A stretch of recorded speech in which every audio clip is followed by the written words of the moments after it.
میں اس وقت کتاب پڑھنا، کتاب بیچنا اور کتابوں پہ تبصرہ کرنے پر ایک ایسی ماشاءاللہ لگا دی گئی ہے کہ بلوچ نوجوانوں کی جو شعوری جدوجہد ہے، شعوری سرکلنگ ہے، اس پہ بھی ایک اعلانیہ طور پر پابندی لگ چکی ہے۔ اس وقت ہم مسلسل گزشتہ 2.5 گھنٹوں سے گوادر سٹی پولیس کے تانے پر موجود ہیں۔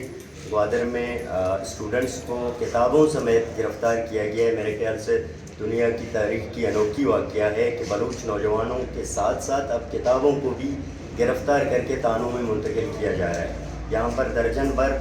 نوجوان طالب علم کتابوں سمیت تانے میں بند ہیں۔ ہم یہاں پر آئے ہیں، کوئی بھی جواب دینے والا موجود نہیں ہے اور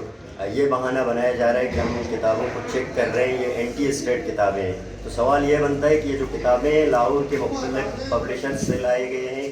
کراچی اور کوئٹہ کے مختلف پبلشرز کی کتابیں ہیں، سوال یہ بنتا ہے کہ جب کتابیں دکانوں میں فروخت ہو سکتی ہیں، کتابیں پورے پاکستان میں چل سکتی ہیں، آپ کے ہی اپنے فیسٹیولز اور ادبی میلوں میں یہ کتابیں کراچی کے ادبی میلوں میں، لاہور اور اسلام آباد کے ادبی میلوں میں فروخت ہو سکتے ہیں، تو بلوچ نوجوان کا کیا قصور ہے کہ آپ اس کی جو ہے کتابوں کی اسٹال لگانے پر پابندی ہے؟ تو لہٰذا